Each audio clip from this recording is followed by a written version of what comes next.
There's no fooling the clock. Every September, every year, the Big Apple turns into a beehive buzzing with leaders from all over the world.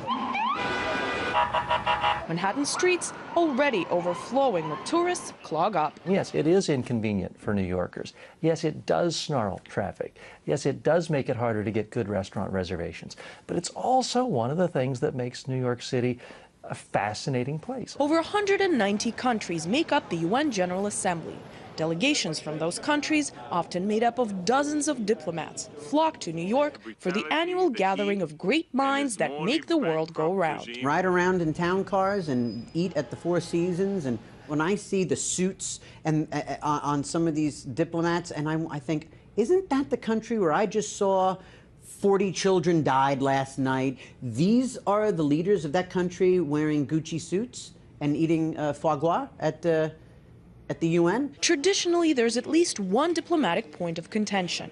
From Iran to Libya to Palestine and Israel, concerns rotate on this international arena. But with the assembly sessions seen by critics as a ritual rather than a forum for real exchange, the elite meet and greet and come to New York and shop, and then they go home, at tremendous cost to their own taxpayers, without very much done. Those closely following the UNGA developments wonder if political crises will be tackled at the annual hoopla. The UN is increasingly unable to solve even not the highest profile problems which you would expect the UN to be able to play a role on. This year, Syria is the elephant in the room. Syria gives them a reason to be here.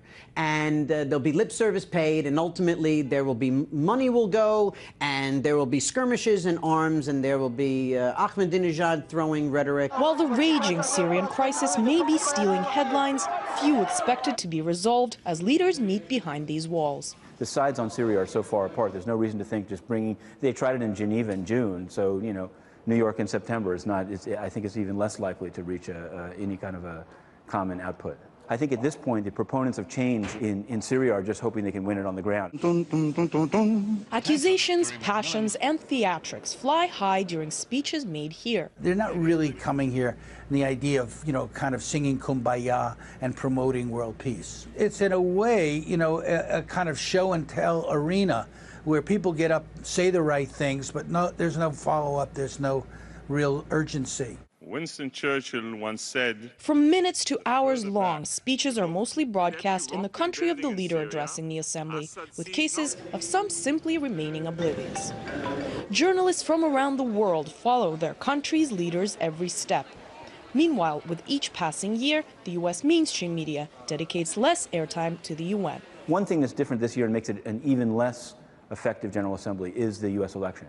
So you're having Obama, not that he's a magic man or anything, but he's coming for even less time than in previous years. Curious details can largely go unnoticed. There have been a couple of coups d'etats in the year, and I think some of these coup leaders are trying to come in. Either by mistake or not, Ban Ki-moon is going to be greeting the coup leaders. Delegates flock to the Big Apple every autumn for an array of reasons: to get face time, for pure symbolism, to wreak havoc and create scandal, or to push through a political agenda.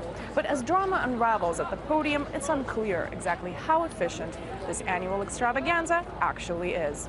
Anastasia Churkina, RT, New York.